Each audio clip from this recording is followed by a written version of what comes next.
have a quorum and we're called to order. So we're on to item 3, which is approval of agenda. And does anybody have any adjustments that they'd like to make to the agenda? And I'll start. We have a supplemental agreement with the Ramsey County Sheriff's Department. And I'd like to add that under new business. And then the second thing I'd like to add, if this is okay with you, Scott Costello, is I'd like to add a social media idea by Meredith Wahlberg under the Education Committee. Is that okay with you, sure, Scott? All right, thanks for that. Okay, so those are the two things I have. Does anybody have any additional items? Okay, I will make a motion to approve the agenda as revised. Second. Okay, we have a motion and a second. Any discussion? Okay, Alan, will you call the vote, please?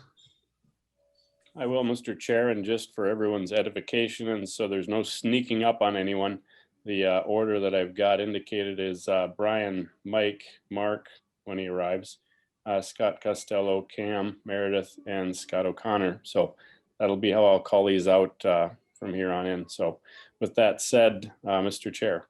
Aye. Mike. Aye. Scott Costello. Aye. Cam. Aye. Meredith. Aye. Scott. Aye. All right, you have an agenda. All right, thank you. So the next item on the agenda is approval of the February meeting minutes. Does anybody have any adjustments that we should make to those minutes?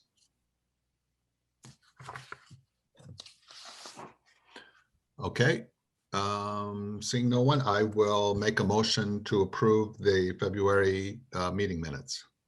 Second. Do we have a motion and a second? Any discussion? Okay, Alan, will you call the vote, please? Mr. Chair. Aye. Mike. Aye. Scott. Aye. Cam. Aye. Meredith. Aye.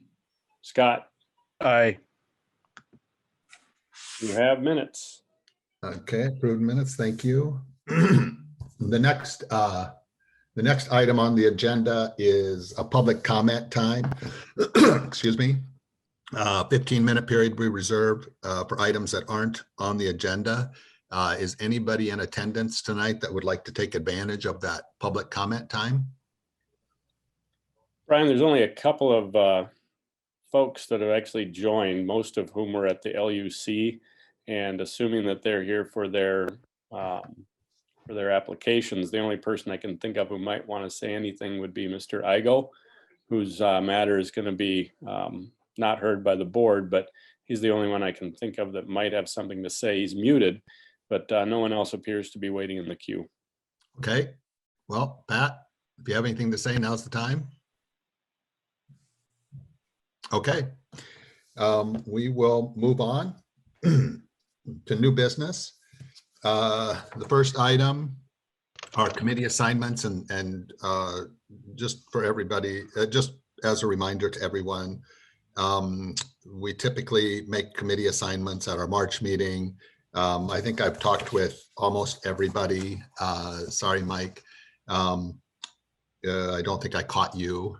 But here's the committee assignments that I'm going to make. To the Lake Utilization Committee, Mark Gans as the chair, Scott O'Connor as a member, Luke Mashad as a member, and Scott Bonin as a member. The Lake Education Committee, Scott Costello as the chair, Susie Mahoney as a member, Cam Sijakan as a member, and Meredith Wahlberg as a member. The Lake Quality Committee, Mike Paranto as the chair, and Diane Longville as a member. And the Lake Level Resolution Committee will remain inactive. So those are the committee assignments. Thank you, everyone, for pulling together. I appreciate that. Okay, the next item is the Ramsey County Sheriff's Department agreement. and Alan, you may have to help me with this just a little bit, but my understanding is that this is a supplemental agreement that we have with the Sheriff's Department to provide, I think 120 hours at $41 an hour. So that's a total of 4,920 dollars. And everybody should have that agreement in their packet. That does So sound I'm- right. And, you know, for those that weren't in attendance when the sheriff came and sort of tried to explain how they portion that out, they try to hit weekends and they try to use sort of temporary, sort of seasonal help, if you will, because they're at a much lower rate than the full-time officers. And so we end up getting some pretty good coverage, or you end up getting some pretty good coverage using those extra folks for those sort of heavy times. So I'd stand for question. I'm going to let Mr. Gans in, who's now waiting at the door here. Okay, thank you.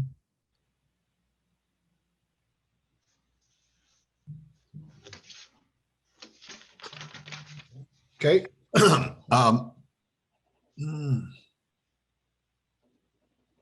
I'm just going to wait a moment till Mark's on board here. Sure, I think he's on, and it is not nominally supplemental because of the fact that their patrol area does include half the lake technically. So they call this a supplemental just because it's essentially buying a very specific amount of time in addition to whatever resources and time they would put into it as part of their regular patrol. Yeah, thank you for that, Alan. And Mark, just to bring you up to speed, we have the Sheriff's Department, Ramsey County Sheriff's Department supplemental agreement that we're considering at the moment. And I will note that this 4,920 looks like it matches our budget amount of 4,920. So this has been going on for a bit. Thank you. Okay, so I will make a motion to approve this supplemental agreement. I'll second. So we have motion and a second. Any discussion? Hello, Susie. Susie, I'm just going to bring you up to speed here. We have a motion and a second to approve the Ramsey County Sheriff's supplemental agreement that was in the board packet. And now we're having some discussion, and I'll ask again, any discussion? Okay, Alan, will you call the vote, please?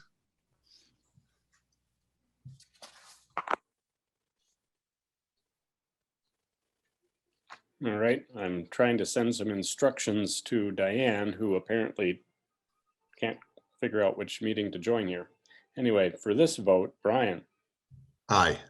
Mike, Aye. Mark, Aye. Scott, Aye. Cam, Aye. Meredith, Aye. Scott, Aye. and Susie. Aye. The agreement passes. Okay, thank you. Next item on the agenda is unfinished business, and there is no unfinished business on the agenda tonight. So we'll go to reports and action items. The first one is the executive committee, and I'll make that report. The executive committee met on March 3rd via conference call and discussed a few things. One was some potential updates to our rules. The LUC is going to consider some items, and then they will bring those forward to the board for consideration. We talked about the water quality data summary that we've also talked about as a board, and the idea of including that in the Steve McComas scope of work. And that's something that will be discussed as Mike brings forward Steve's scope of work for discussion by the board. The wake boat education efforts. We talked about asking the, and Scott, sorry to catch you off guard here, asking the education committee to basically ask the paper if they would publish something just on general boating etiquette. Not something focused on wake boats or things like that, but just general boating etiquette. So can we leave that with the Education Committee, Scott? Okay, so what, you want the paper to write an article? Yeah, right. Yeah, yep, that's what we're hoping. I mean, I could put something on the website and then tell the paper about it. Yeah, that'd be great. I think any way that we could get this message of general lake etiquette out through the paper, I think would be beneficial. And I think Scott, you Yeah, made there's probably some web sources on boat etiquette that we could quote. Because I mean, it is a, ongoing issue. right. And you're probably right. There are probably resources out there that we could just link to. Yeah. Okay. And then, the last thing is that we're going to work with Kim and we're going to try to formalize a little more how we handled the agenda each month. But I think that'll be behind the scenes and we'll work with Kim on that. Just basically making sure everybody has the information they're looking for and we're getting things out by certain times, that kind of stuff. So that's it for the executive committee meeting. I'll stand for questions if there are any. Okay, then we'll move on to the Lake Quality Committee. Mike? Good evening, everybody. Lake Quality, I will be requesting from Steve McComas a bid to cover things. That would be Eurasian Water Milfoil Survey, Starry Stone Wart, checking for that. If it's present in the lake at all, it's usually found near boat launches. So that's where we check first at our boat launches. So far, we haven't found anything. And then water quality, maybe a little more water quality stringent things that we're talking about. In the Eurasian, in our report that we get from Steve every year, it's titled the Eurasian Water Milfoil Management Program and Water Quality Summary for White Bear Lake. And it covers Saki Disc on page 8. And it covers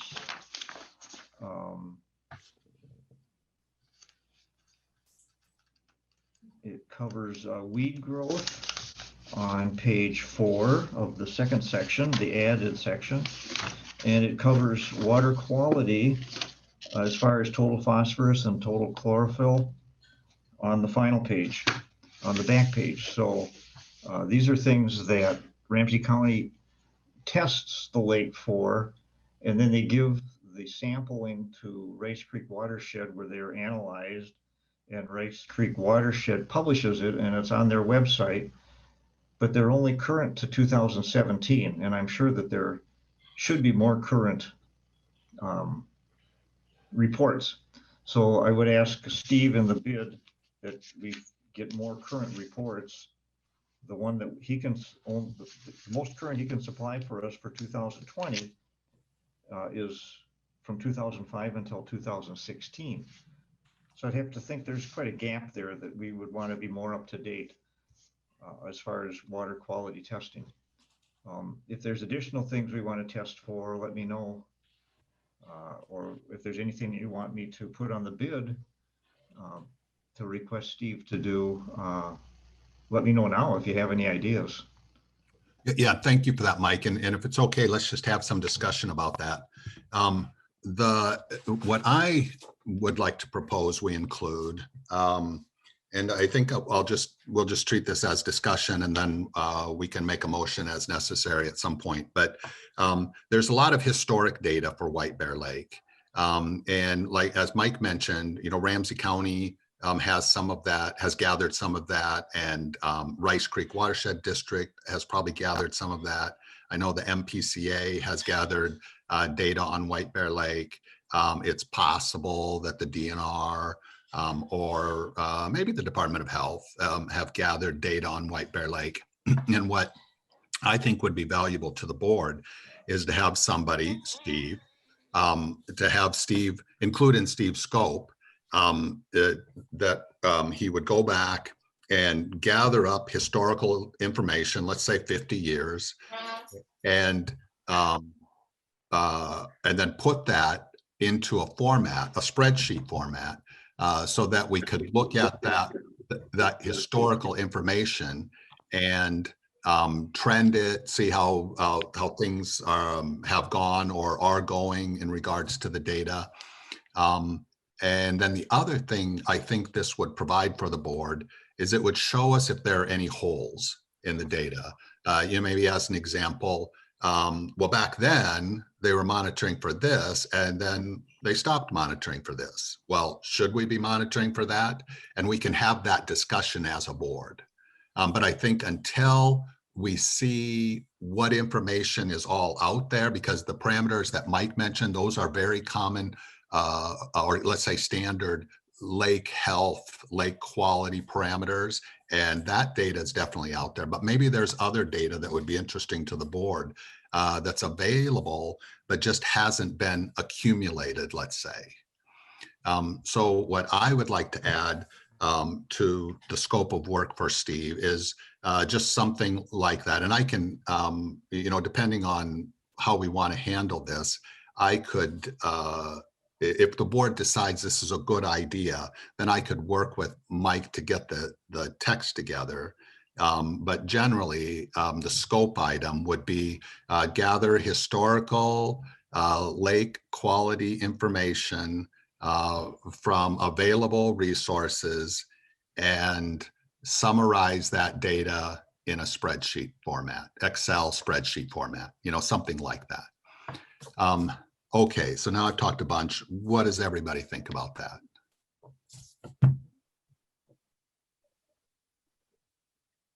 How far back are you thinking of going? Well, I mentioned 50 years. And I think to me, that seems reasonable, but what does everybody think? Well, that chloride data that was in the paper this week or last week, Right. that went back to like 1987, which was actually kind of useful because you can see a slow increase. I mean, if they've got the data. Right, I agree with that. If it's available, let's see it. And maybe there's data that goes back 50 years. And if this does get included, maybe Steve McComas would come to us and say, hey, we've got it back to 50 years, but it's available back further. Do you want that? Something like that. I don't know.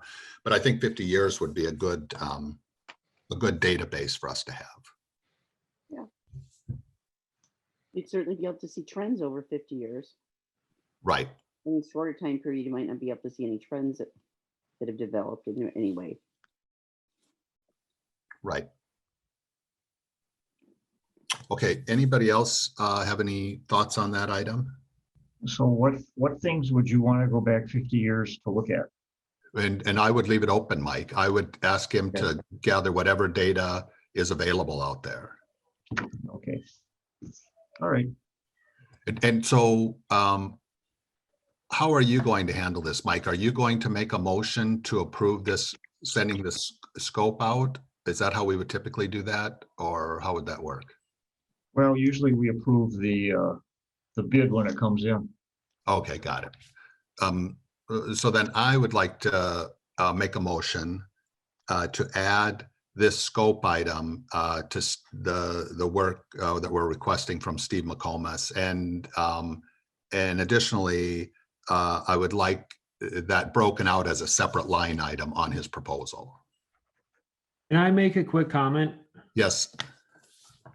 So when we do this, if we do go back 50 years, the big thing we want to make sure that we're doing is we demonstrate it in a useful fashion that people can actually understand versus just, how could we put it in a nice Excel format or some type of graph that shows what happened. And maybe that's kind of a job for the education committee, but just something that the average Joe can understand too. That's a good point. Okay. Hey, I'm just going to stop the discussion there. Is there a second to my motion or not? Okay. Okay, we have a second. So we have a motion and a second. Now let's have discussion. Cameron, I agree. I think that the benefit of getting it into a spreadsheet format is that allows us then to trend that data, to put graphs together like Scott was mentioning about the chloride data. But I think the first step in all that is to get it into the spreadsheet, and then we can manipulate it from there. Yeah, and we certainly have funds available too to try to make sure it gets put together properly, because the lake's going to be here in 50 years in the future too. So it is certainly important to understand what's going on. So. Cameron, after the last meeting, because of your questions and good suggestions, I did contact Steve McComas and asked him for further water quality testing. And he sent me a report, and I sent it back, I texted, or I emailed back to him and said, well, this is nice, but I don't understand a word of it. So he had a graph type thing, a very interesting one. Yeah, and you couldn't read half of it. That's kind of my point, right? No one's going to take a half hour to go through it.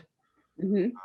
We're living in the digital age of millennials and people like me. And I mean, you got 30 seconds to look at something. And that's just kind of why, if we do it right and we put it in the right type of form, it could actually be useful. Yeah, I think a Yeah. graph idea would be good because that is so visual and so quick. Yeah, right, if we get an executive summary, either, Steve could do it, or we could do some interpretation on it. Right, and I want to make sure that we all have the same expectations of what we're asking for at the moment. My expectation and the motion is that we ask Steve to get all the information together and get it into a spreadsheet. Then the next step from that, which would not necessarily be included in this scope item, but the next step would be, once we have all that information, then figure out how best to present it. And so do we want to, and I think the importance of that, at least from my perspective, is that if we ask Steve, put all the information into a spreadsheet and then graph it out for us this way or that, we don't really know what we're going to see for information. So I wonder if it would be better to get all the information in the spreadsheet so we can see what's available, and then we can start making requests to get that, say, presented in a certain way. And so what do people think about that? I agree. Yeah, I think it's a good idea. I just have a reminder that we have nothing in the That Mike budget. has always had him do. And look back on that. Okay, so there was a little overlap there. Diane, can I come back to you for a moment? Susie, what Yep. did you just ask? Are we going to have the information that Mike has always had Steve get and go back that many more years? And then is there additional information that we will be asking for? And basically the scope item is Steve, go out and find all the information you can find on White Bear Lake. Okay. Okay, Diane? I just wanted to remind the board, I think this is a very, very good idea, but I just wanted to remind you, there's nothing in the budget for this item. Not that I don't think we should do it, but I just wanted to let everybody know that. Okay, thanks for that. And I think just as a clarification, we probably have something in the budget for, let's say, the Steve McComas standard work. Yeah, And this would be additional, in addition to that. We And have- so, yeah, and so at some point, once we see the proposal back from Steve, we would need to make a decision of whether to move funds, I suppose, from the reserves or something like that, to cover the additional costs for the Steve McComas work. yes, we have $3,500 in the budget right now for the survey, but nothing for the other item that you're talking about. But that doesn't mean I don't think we should do it. I just wanted to remind the board. And thank you for that, Diane. And certainly, could some of that money come from education? because it certainly would be educational. Personally, I think that what we need to do is get the proposal in and then see what kind of dollars we're talking about. And then I think it would be better suited to figure out where to get the money if that's what the board decides to do. Okay. Okay, any other discussion? What do you want to test for? You want to test for everything? No. Okay, so we're not doing any testing. All he's doing, all we would be requesting is that he would go back and gather all the data that's available. That's Okay. already been accumulated over the last 50 years. Could be a lot. Agreed. I hope it's a lot. I think that'd be great. Okay, so there's a motion and a second. Any further discussion? Yes, we used to have Century do our water testing. They would come down and do the samples. And that would probably be within the 50 years parameter. So maybe Kim could kind of check through the minutes or the back files to see back in the 80s to see if we have some of those reports to kind of pick up on. And I think that's great. And I think any other folks that have ideas that we can point Steve towards, bring them forward. That's great, Mike. And maybe he can go to Century, or maybe Century provided those to another entity so that they're accumulated somewhere. Or maybe it's our files that they're accumulated in. Okay, so we have a motion and a second. Any further discussion? Okay, thanks everybody for the discussion. Alan, will you call the vote, please? Yes, sir. Mr. Chair. Aye. Mike, Aye. Mark,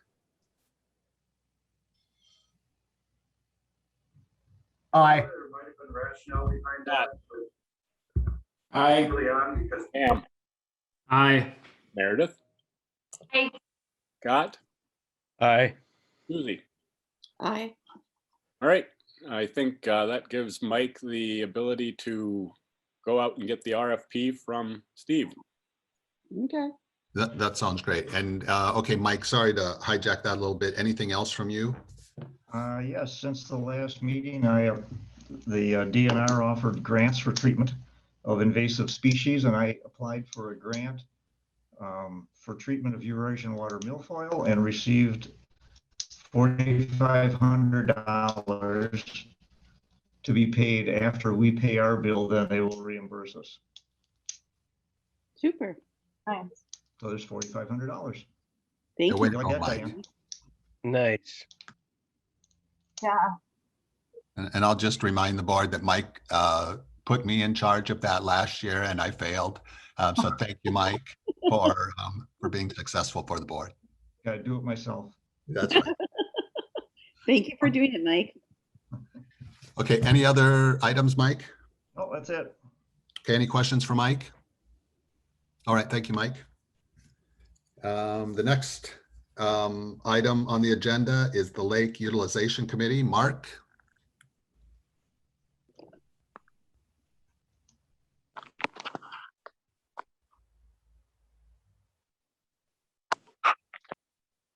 Mark?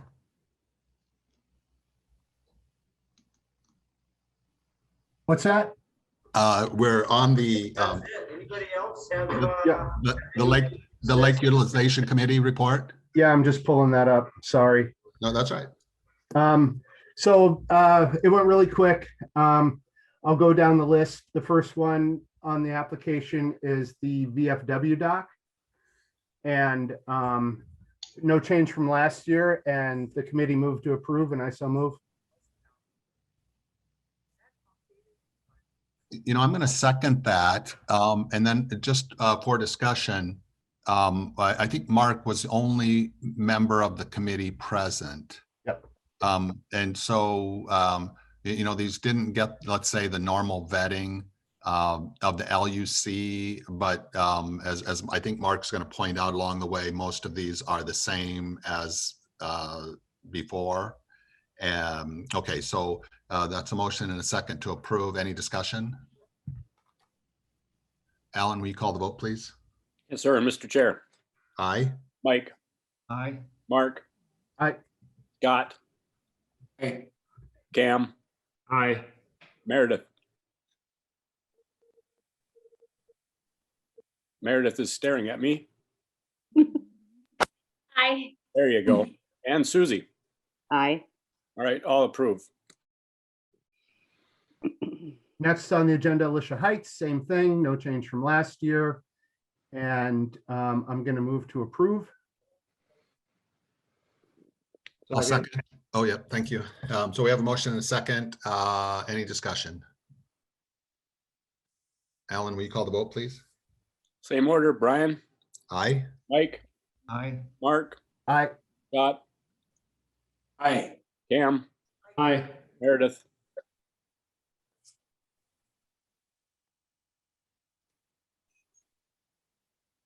Aye. Scott, Aye. Susie, Aye. all ayes. Okay. Next, Snyder's Bay. Same, no change from last year. And I move to approve. I'll second. Motion and a second. And Scott Costello, is this you? Yes. I will abstain because I'm a Okay. member. Okay, so we have a motion and a second. Any discussion? Okay, Alan, will you call the vote, please? Noting the no implication on the quorum issue, Brian, Aye. Mike, Aye. Mark, Aye. Cam, Aye. Meredith, Aye. Scott O'Connor, Aye. and Susie. Aye. Passes all ayes.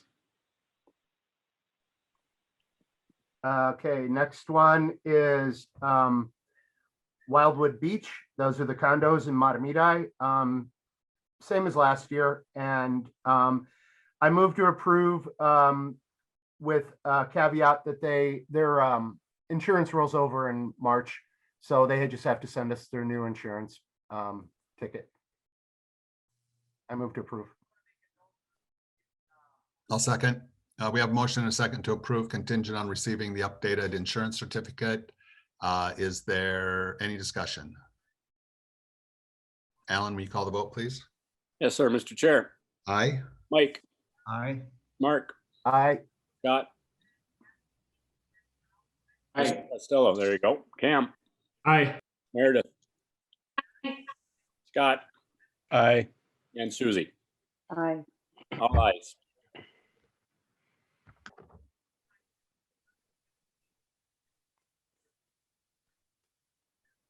So that's good. Go ahead, Mark. All right. Next one, Forest Heights. Same as last year, and I move to approve. I'll second. Any discussion? Although, okay, Alan, will you call the vote, please? Yes, sir, Mr. Chair. Aye. Mike, Aye. Mark, Aye. Scott, aye, Cam, Aye. Meredith, Aye. Scott, Aye. Susie. Aye. All ayes. Go ahead, Mark. The next one is the Manitou Island Swim Buoys. That started a couple years ago. We haven't had any problems out there, so I move to approve. And I'll second. Any discussion? We have motion and a second. Any discussion? And I will just, for discussion and clarification, just remind the board members that these are just buoys with no ropes. Okay, any further discussion? Alan, will you call the vote, please? Yes, sir, Mr. Chair. Aye. Mike, Aye. Mark, Aye. Scott, aye, Cam, Aye. Meredith, Aye. Scott, Aye. and Susie. Aye. All ayes. Go ahead, Mark. The next one on the agenda was scratched because of incomplete application. The next one then would be the Red Path ski slalom course. Same as last year, that gets moved twice a month. And, it gets, every once in a while, somebody doesn't like it. It's not the actual people that put it out, but every once in a while, someone gets out there a little early and we get a little noise complaint. But other than that, it seems pretty good. Nobody's ever been injured or anything, so I move to approve. I'll second. We have a motion and a second. Any discussion? You know, Chairman, last year when we discussed this, we had some discussion about whether or not people should have identification on their water-based things like a water ski course with a name or contact number in case there is a problem. Agreed, and I recall that conversation, Scott. And I recall we were, my recollection is that we were going to require that this year. But I may not be recalling that correctly. That was my understanding as well, but I haven't seen it written down anyplace. So what's the feeling of the board on that item? And just as clarification, these are a ski course, so buoys, I guess, set up out on the lake.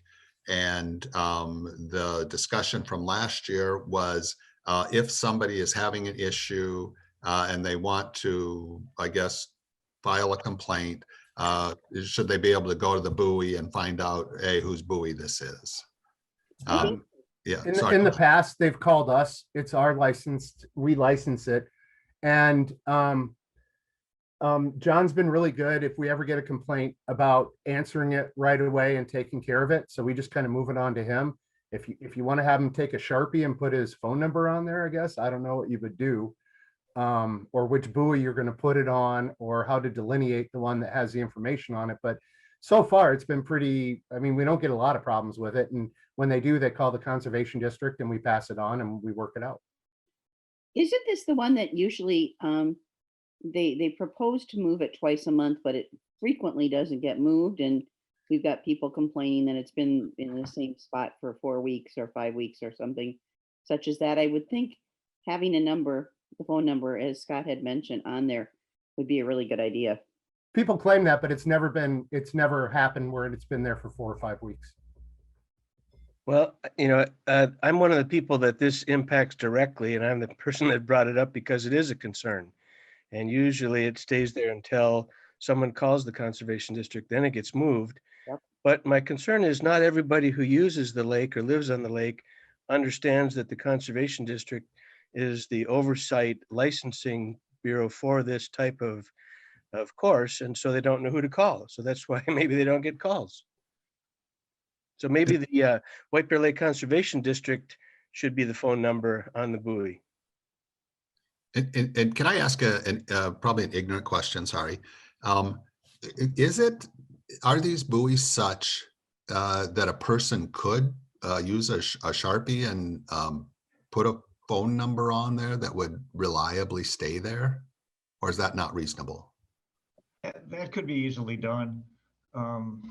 Scott, I think also John Redpath has a system whereby if somebody does not want it in front of their house, that they would tell the conservation district or John Redpath, and that it would never show up there again.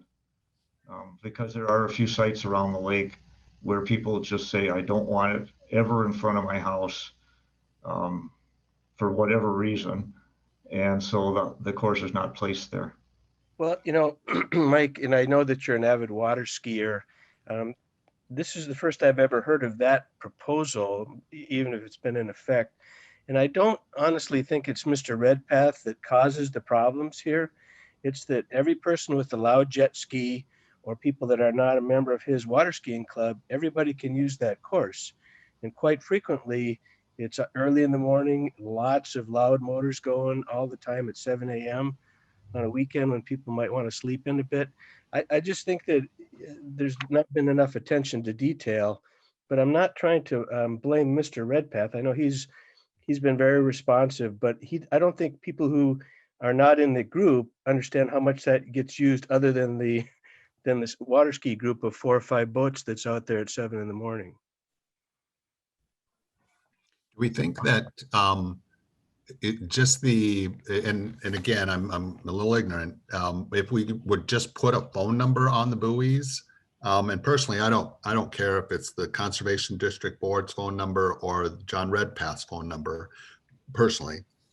But if a phone number is written on the buoy, does the board think that would be adequate, or do we need, something, and this is going to be silly, like for information, contact, this phone number, which, may not be able to be legibly written on the buoy.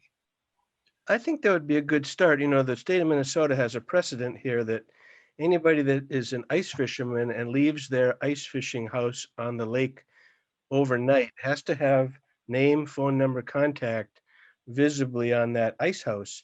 So probably anything that gets left on the lake overnight, like ice houses, would be a consistent way to deal with it. Have some method of contacting that person if there's a problem. That's DNR for like fishing and stuff. It's not for lake, and it's a permanent structure that you could drive into and run on. These buoys, you could drive your boat right over it. No one's going to get hurt. Yeah, I mean, the state, the rules on buoys are as if you have if you get a license from the county sheriff for a buoy, I think the registration number has to be in the buoy. That's for sailboats and boat mooring and like Manitou Beach. Okay, so I'm not quite. You're supposed to register any buoy on the lake with the sheriff department. We ever had any complaints about this in the past? I don't recall it from the last few years. the ski course, Cameron? Yeah, yeah. There- They put it in the backyard of my house all the time, and I could care less. It's actually kind of nice to see. Yeah, it. my recollection is that I don't think it's every year, but periodically we hear something from someone where Kim has gotten a call. But to Mark Gans's point earlier, and again, this is my recollection, none of those really turned out to be as bad as maybe they were made out to be when the call came into Kim. Okay, so here's what I would like to do. And Mark, I'm the second, but would you accept this friendly amendment to require that the buoys have some contact phone number on them in case people want to contact the owner of the buoy? Yeah, I'll ask him to get hold of John, and I'm sure he wouldn't have a problem, like maybe the first buoy and the last buoy saying, putting his name and phone number on. What do you think, Mike? You think he'd be okay with that? I don't know that you'd want to put a name on there, but couldn't you just put information and then, or info, and then put Sure. number, and that would be it? Yeah, Yeah, and that's kind of what I'm thinking, Susie, is that, if it were me, maybe I wouldn't want my name on it, I but wouldn't put my name on it. and that's the other thing, Mark, is that, I would say that if he wants to put the conservation district's number on that there, I would be fine with that as that's well. fine. Okay, so that's a motion and a second with that adjustment, that the approval's contingent on the owner marking the buoys in some way with a contact phone number. Any further discussion? Mr. Chairman, I agree with this whole process, but I guess how it's worded, I guess, would be marking one of the buoys. I don't think they need to mark 20 buoys or however many are out there. Okay, so good point, Scott, thanks. So to Mark Gans's point earlier, do we just want him to mark the first and the last? Everybody okay with that? That'd be a great way to go. Okay, perfect. So that's the amended motion. How's that? And Mark Gans, Works are you for me. okay with that? Okay, thank you. Okay, so now we have a motion and a second that's been adjusted to require that it's contingent on the owner marking the first and last buoy with contact information, phone number. I would think best contact information would be the conservation district, so that Yeah. he's not personally hounded by somebody who wants to make an issue with not somebody complaining about their jet ski going through there, which happens quite often. It's not just water skiers that go through there that make a lot of noise. There's jet skis and small boats, and it just attracts them. And, I just think the conservation district would probably be the best number to put on there. I agree with you, Mike. It- I agree. Yeah, and I agree as well. I guess I'm willing to leave it up to John Redpath, the owner, and, but yeah, if I were him, that's what I would do. Yeah, I would say course licensed by WBLCD phone number. All right. Okay, so that's the motion in a second. Any further discussion? Alan, will you call the vote, please? Yes, sir. And just for the record, the motion is as amended to, just for direction to the applicant, the default number would be for the conservation district or the organizer, whichever they choose. Correct. All right, with that in mind, Mr. Chair, Aye. Mike, I'm a heavy user of the ski course, but I'm not an owner or anything. So maybe I should abstain. that's how you feel about it. I don't think you don't have a profit motive or anything, but if you don't feel like it, we have enough if you want to abstain to do this without you too. Well, I'm also out there to make sure that everything is fair and that the rules are enforced. So, But you didn't submit the permits either, so. yeah, okay, I'll still abstain. All right, very good, because based on the fact that you're a user and something of a police person for the course. Very Yes. good. One abstention. Mark, Yes, aye. Scott, Aye. Cam, Aye. Meredith, I, Scott, Aye. Susie, Aye. passed as amended, Mr. Chair. Okay, thank you, Mark. Back to you. Last on the agenda, White Bear Lake Yacht Club Racing Team. They always coordinate with the Black Bear Yacht, and everything looked good, and I move to approve. And I'll second. And that's just for the White Bear Lake Yacht Club, not the Black Bear. No, it's just White Bear Yacht, and it's their racing schedule. Okay, thank you. So that's the second motion and second. Any discussion? Okay, Alan, will you call the vote, please? Yes, sir. Mr. Chair, Aye. Mike, Aye. Mark, Aye. Scott, Aye. Cam, Aye. Meredith, I, Scott, Aye. and Susie. Aye. All ayes. Go ahead, Mark. That's it. Uh, I would bring up that there was a couple things that were talked about in our executive meeting. We're looking at possibly taking out some of the verbiage about meeting municipal ordinances and just meeting DNR ordinances. And then also moving the ADUA for Commercial Bay from 300 to 325 feet. But we'll discuss that at another time. Just put it in the back of your head. Thank Okay. you. And Mark, I see that Black Bear Yacht Racing Team is also on our agenda tonight. Was that moved? to- Oh, is it? I'm looking at the agenda. I don't. Maybe there was a different agenda.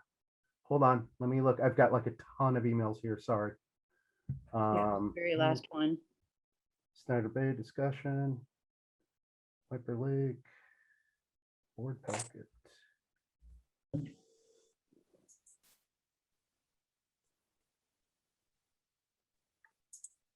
I'm sorry. I'm looking at, I'm looking at the agenda that was sent to me and I don't see it on mine. But I might be missing something. Okay, so, and I don't think this came up in the. We didn't LU. go over it in the LUC. Okay, so would it be okay if we looked at that? That was in the board packet. Sure. The Black Bear, I assume, and Kim, maybe you can chime in here that this is the same as it ever was in previous years. Yes, it was exactly the same. And they sent me the schedule then with a letter that they confirming that they work together with the yacht, with the White Bear Yacht, like they always do in the over their schedules and their to not conflict with each other and so on. He also sent me all their COVID protection and those things as well. So everything is good. Okay, so I'm going to make a motion to approve the Black Bear Yacht Racing Team application. I'll second. Okay, we have a motion and a second. Any discussion? Can Hey, that, Alan, oh, I'm sorry, Susie. can that go through without the LUC looking at it? Yeah, I think so, because the LUC is an advisory group. But Alan, before I ask you to call the vote, will you just chime in on that? Are we breaking any rules here? Well, belt and suspenders says you table it until next month and have the LUC give its stamp of approval. Seeing that we still have, it appears to be obviously Mark, Mike, and Mr. Mashad is here. You could certainly briefly state for the record that had it been observed as it's been presented, the recommendation would be to move forward with approval. Otherwise, like I said, best practices would say, because they all have to technically go through the LUC, that's how they should go. So. Okay, thank you for that. And Mark, can I ask the question, if we table this until April, does that have any material impact on this application? I can't believe anybody's going to be sailing in April. Mm-mm. But from a planning, that kind of thing, I No, wouldn't. I mean, I'd be fine either way. Okay, well, I'm going to go with the best practice, and I'm going to withdraw the motion and suggest that this be on the LUC April meeting. And just table it for this month. It'll appear as Right. unfinished business next month. Right, so this is tabled, okay. And that's okay with you, I assume, Mark, hey? Yes, sir. All right, thank you. So anything else, any other questions for Mark? Okay, thank you, Mark. Thank you. Next item on the agenda, Lake Education Committee, Scott. Yes, before we get to Meredith's item, I got 4 short things. First one is we did have a lake cleanup on March 6th. They were able to get out on the ice. Because of the pandemic, we didn't all gather in Bel Air Park as we used to, but instead they assigned parts of the lake to different groups. And actually that worked out quite well because we actually covered more of the lake that way. Because each group,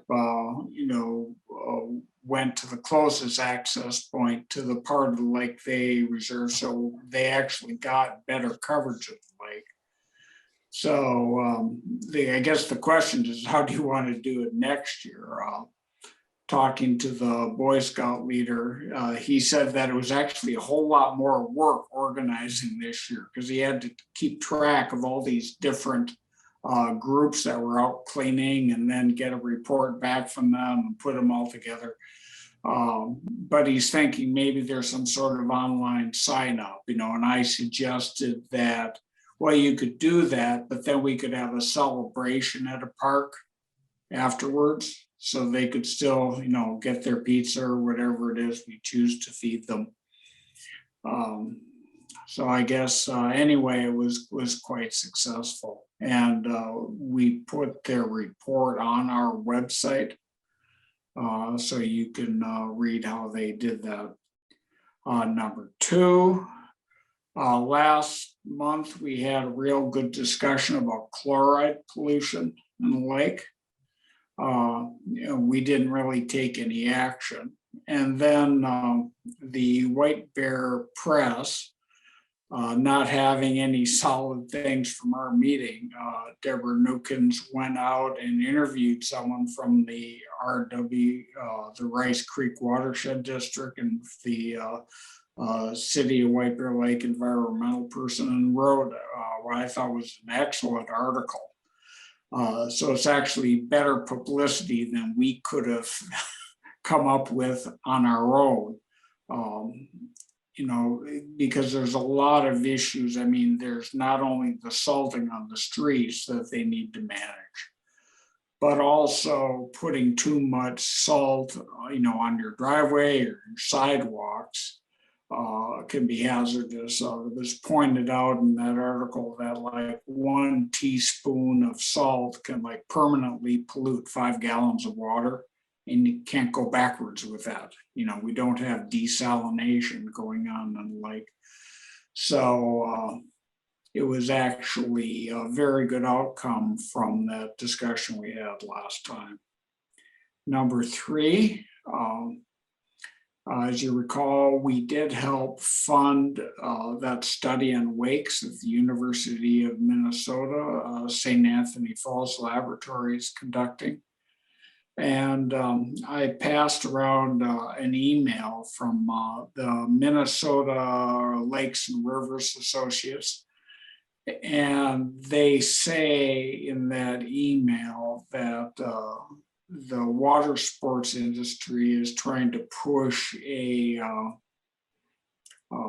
some legislation through the legislature this year, establishing a 200-foot setback on wake boats. And the position of Minnesota Lakes and Rivers advocates was that we shouldn't pass anything that the industry hands us on our plate from lobbyists until the research is done and we actually know what the setback should be. I don't know if the people at the university are really promising to answer that question, because they're doing pure research on effective wakes, not just wake boats. So, and what they did in this email is they included a link to contact your legislator to tell them what you think. So we would have an opportunity at this point, I suppose, to make a stated position ourselves. But according to what Alan reported, he didn't think that the legislation was going to go through anyway.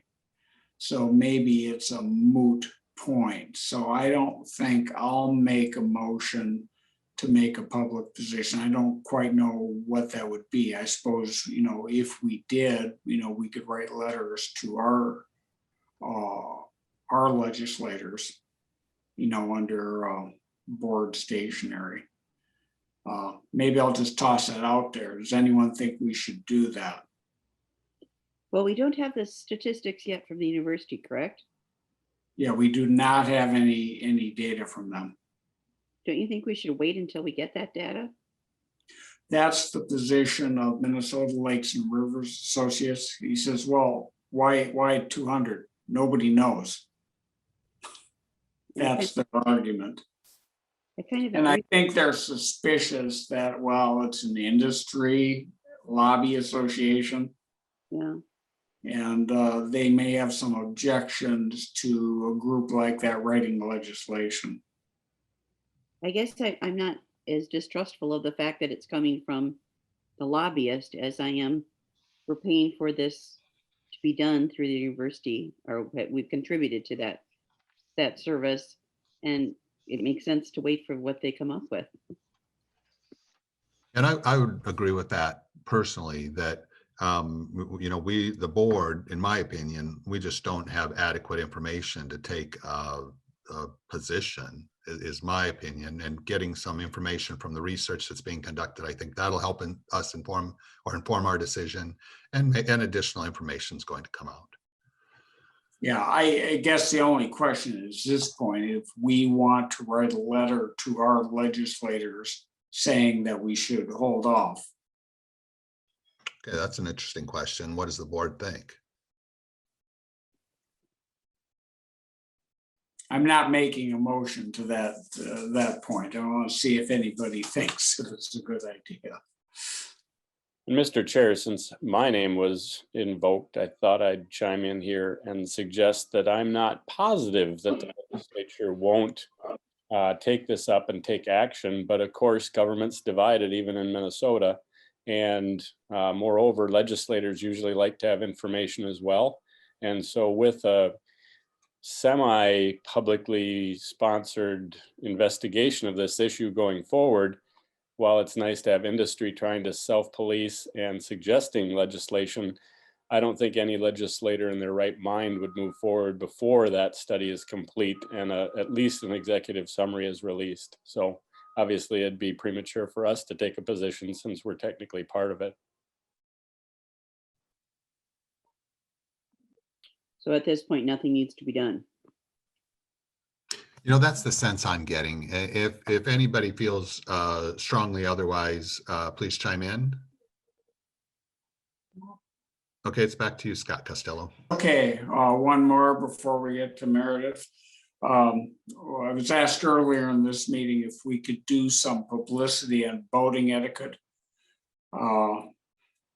While you weren't looking, I found out with the DNR, the Minnesota DNR does have a page on boating etiquette that are 10 things that are not in the rule book, but are really good, polite things to do. And I sent that to the board, and I think, I guess my question will be, when you have time to look at it, is this the kind of thing we're trying to think that we want to publicize, or do we have some other kind of thing we want to do? So you can see that email and then get back to me or get back to Brian as to what we want to do with it.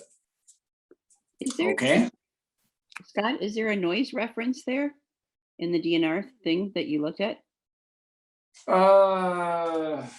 let's see, I don't recall noise. If you want, Scott, I can do a share screen and I can. Yeah, why don't you do that? I don't have it on my iPad. All right.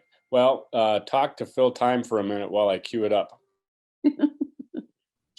Do, do, do, do, Now, do, do, do, And do, do, do, do. the 10 points says you're supposed to keep 200 feet away from the shoreline and other boaters. So it sounds like the DNR is already assuming that that's a correct guideline aside from the Minnesota. And also nothing about noise in this 10 points about being a courteous boater. And the noise issue is a big one. It does say keep the tunes in check. Sound is. Tunes in checkmate, that's, I Sound is suppose everyone amplified can over see the water. screen. Right, thank you. Right. 3. what about, I think a decent level? What does that mean? Because on water, noise carries quickly and seems to be amplified that much more. I think when we get into the specifics like that, I think we lean on noise ordinances. Do I have that right, Alan? Yes, decent is going to be relative, but most deputies, including our newest conservation officer, keep a decibel meter handy for that purpose. Okay. And what is considered, Alan, a decent decibel level? If I remember correctly, the magic number is 90 decibels. Okay, Which is kind of like standing next to a lawnmower, right? 90 decibels. Yeah, give or take, depending on the lawnmower and where you're standing relative to it. It's kind of borderline obnoxious. So if you can imagine, how obnoxious it would be starting your lawnmower and standing next to it without hearing protection, it's somewhere in about that range. okay. Well, I guess if we wanted our own top 10 rule, we could take this 10 and maybe kick out the one on fuel and go and put in be quiet. I'm inclined to ask you to just, well, my opinion is let's just link to this on our website. I'm not sure if the DNR actually has a nice brown and white sign, but it would be helpful to perhaps post this at the public launches. That would be good. Yeah, I think that they probably don't want to do that because these aren't real rules. Oh. These are other things that they've gotten complaints about, right? These are just suggestions. Well, it's Yeah. worth an ask. I mean, if they have them, they're probably free for the offering at public launches, so. We could put something out that says local noise ordinance are enforced. That would be good. Okay, so at the moment, is everybody okay if Scott has our website folks link to this? Mhm. Okay, hearing no objection to that. Scott, can you make that Okay. happen? All right, thank you. Okay, I can do at least that. If you guys want to put a local voting noise ordinance on the lake are enforced, we could do something like that, I guess. oftentimes what gets posted is simply that local ordinances and state laws are enforced. It's just sort of a blanket statement. Yeah, I don't know if anybody would pay attention to it, but You probably, I mean, yeah. basically you got all those boat slips in Commercial Bay. And I mean, we put out signs about don't pollute with plastic that they gladly put up for us. I mean, it would be the same kind of thing. As people go out on the lake, you want to remind them to be polite. Mhm. Hey, Scott, can we leave this with the Education Committee to bring something to the board at our April meeting? All right. All right, thanks for that. Okay, other items for Scott, or any questions, or are we ready for Meredith? Yeah, we can move on to Meredith's item. Okay, thank you, Meredith. So just as a little background, when I was asking Meredith about which committee she felt she'd like to help with, we had some discussion, and I think, so she has this idea, and I asked her if she'd be willing to bring it forward to the board, and she is. So there you go, Meredith. Thank you. So I was thinking about how I could help the district, the board, in the best way I could. And I noticed that our social media hasn't been active since 2019. I believe our website has a tremendous amount of really informative things on it, but it requires you to go to it to get the information. Whereas social media can be sent out to people in a way where they can access it more passively. So I would like to help preserve the lake for future generations by providing information that's easier to consume for people who are interested in it, and to help foster more respect for the lake by restarting our Facebook account and perhaps even starting an Instagram account for us. I'd like to provide timely, relevant, and interesting information about what we're talking about at our meetings, perhaps some lake events, information on invasives, lake quality, lake levels. I'd like to do perhaps a post a week and have it the same on all the channels we choose. Really short posts, like 1 to 2 sentences, and then a link to find more information, either linking back to our own website, linking to a DNR site, or linking to some other source that's reputable for information. And I'd like to present the information just in a minute or two at our board meetings of the next month, what I think would be great to present on our accounts. So my ideas for March are to highlight the lake cleanup that was done by the Boy Scouts, talk about how much garbage they were able to pick out, talk about the ice out, link back to our website because we have all the historical ice out dates there. And I think that's really interesting for people. I'd like to do a post on the chlorides and link back to the White Bear Press article. And then finally, a post for Earth Day week, which will be the week of our next meeting, and then link it to our campaign about plastics are forever. And I could do something on boating etiquette too, now that we're talking about that. Mhm. But it would be an easy way to get out a lot of information, and we could grow the number of followers we have, people who are interested in preserving the lake too.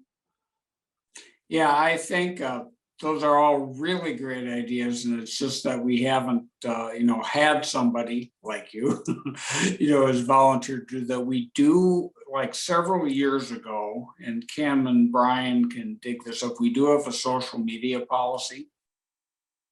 Okay. I don't know if you found I don't know if it's on our website or where it is in our archives, but basically I recall that it says is that we would have like the administrator and like an assigned person, which could be you, to do, because you don't want to have everybody posting. Yes. Because you can get weird stuff if you don't have consistency. So I guess the first thing I would suggest is that if Kim could find the social media policy, and I believe that there would be a designated person, a person designated by the board to work with the administrator, to manage those outputs, because we did, at that point, we did create, Facebook accounts and Twitter accounts, and right, I don't think we did Instagram, but that's gotten more popular, so. So there's still a account that's inactive, and it looks like the Twitter account has been suspended for some reason. Okay, well, Kim, could you? Yeah, dig and we that do out? have, Meredith, I'll have to look at, but there was a couple different Facebook page out there, so I'm not sure if you're looking at an old one that's inactive, because we do have one that is active, that over the time when we want things posted, I send the information to our website people, that the Harringtons, and she has helped me post it or whatever we need to do. We do honestly have found in the past that we haven't got a lot of people that even when we share it, that even like it or join in or anything. We haven't got a huge response, in honesty. But that doesn't mean we can't continue to keep forcing out our information and so on. Yeah. But I do know there were, at one point when we first started rebuilding all this, Scott and I, a couple of years back, there was several Facebook pages out there. And so maybe we need to make sure you've got the most current one anyway. Yeah, and find that policy, because we did. spend Yeah, some- I definitely, I can't I think recall. before you were on board, Kim, I can't remember. Yeah, that. because I don't recall seeing it, but I'll dig and see what I can find. Yeah, because we should go by that, because it was, like a past policy, Yeah, absolutely. I don't think there's anything, that would, but, if we really want to put some energy into it, we got to get some people liking it. Yeah, that's our problem. Is we yeah, haven't gotten, yeah. You think, Yeah. there was some mention before about putting something in the paper, in the White Bear Press. Could that include these 10 suggestions of good voting, and then include something about the fact that this is going to be available to people, and this is how you can get it, sign up for it this way. So you'd be advertising that at the same time, because it sounds like a great idea to dispense the information, and maybe just letting people be aware of it through the newspaper might help get some people who would be actually viewing it. I think the idea, and I think Meredith's idea about pushing it out with social media, and I'm not on social media, so all I know is it's this, kind of nebulous thing out there. But I think that's a good idea. I think social media sells social media. Yeah, well, okay. We can get it, we can announce it on other, websites, or on other, I should say websites, other accounts, there's groups, there's several White Bear Lake groups on Facebook. If we want people, people aren't going to get on social media if they aren't already on there. So promoting it on social media by liking it, by mentioning it in other venues, like there's one that I follow, that I post cute stuff occasionally called, you're from White Bear Lake if ... And it's mostly a nostalgia site, but general things about the lake, I think they would be interested in. So yeah, that sounds good. So would the board be okay? I'm going to just propose this. If we asked Meredith to work with Kim to get the social media use policy. And then as long as Meredith is adhering to that policy, would the board be okay with Meredith pushing some information out about the board? that'd be a great idea. What do you mean about the board, Brian? Well, just these ideas. I'm sorry, Susie, I shouldn't have been so lazy. I'm just getting tired. The ideas that Meredith had. Okay, Uh, she has some really great ideas. Yeah, agreed. So I think everything she's saying is, is aligned with our policy. Our policy just talks about who's authorized to do it. Which would be the administrator and one or more people on the board who are authorized to do it, which would be Meredith in this case. Right, and I fully expect that, Scott. I mean, I don't have the policy in front of me, but I fully expect that it's not so onerous that Meredith can't find a way to work within Yeah, it. because I mean, it was our concern at the time we wrote that, is that everybody could be, if you didn't have some organization about who is authorized to do it, you could get weird stuff. Sure. Okay, so I haven't heard any objections. So Meredith, would you please, well, first off, thank you for bringing the idea forward. Personally, I appreciate that. And would you take your idea and work with Kim, become familiar with the social media policy, become familiar with these, I'm sorry to do this, with these other social media accounts, and try to get the messages that you presented to the board tonight, try to get those out in March. I think that would be fantastic. I'd be thrilled to. And I'd like maybe 20 seconds at each further meeting just to go through my 4 to 5 ideas of what I'll put on our social media for the following month, just to make sure everyone is okay with them. Yeah, that sounds great. And now that you're on the education committee, I would see that as an education committee item each month. Okay. Thank you. Okay. Any other questions for Meredith? Great idea, Meredith. Mhm. Yeah, right on. Okay, and any other questions for Scott Costello? Okay, thank you, Scott, for your report. All right.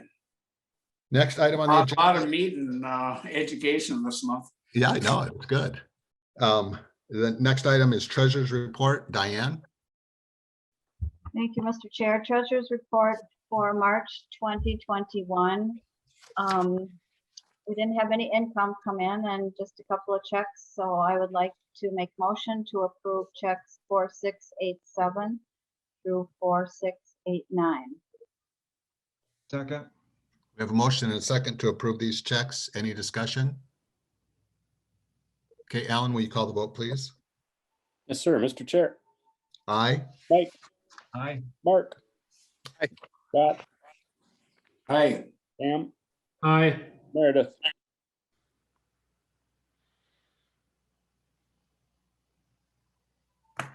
Meredith is busy with our social media. We'll come back to her. Scott, Aye. Susie, Aye. Meredith. Aye. There we go. All right. Yeah, the bills are paid, Mr. Chair. Actually, Diane? Aye. Oh, no, sorry. Anything else, Diane? No. That's it. Okay, any questions for Diane? Okay, we're on to the next item. Thank you, Diane. The board council report, Alan? Thank you, Mr. Chair, and my apologies to Diane. She was a late comer and I failed to scribble her name at the bottom of the list, so my bad on that. Okay. Not much activity on the criminal front. I did reach out once we got to ice house out date and no violations to speak of, which is good. So a nice orderly exodus from the lake. After our executive committee, I've reached out a couple of times to see what the DNR's official take is what we decided at exec is to see what sort of what their party position is with respect to wake boats and what their experience has been out state. So I'm continuing to work on that. And then some of the other language updates that Mark hinted at, we'll be working on, hopefully with a couple of things to review next month. So with that, I would stand for questions. Any questions for Alan? I just had one question. Did anybody do anything with that ice house that was kind of stuck in the ice? You know, if the DNR did anything with, or that officer did anything with that? I'm not sure if anyone towed it from the DNR. I don't pretend to know where it was, but if it's not there anymore, it was obviously addressed. Well, they had markings around it, and it was, most of it was stuck under the water, but then all of a sudden part of it disappeared, but then they still had it marked. So I was just wondering if anybody had talked to you about it. Well, I will follow up if everyone's curious and find out what happened to it specifically. Thank you. Okay, any additional questions for Alan? Okay, thank you, Alan. Next item.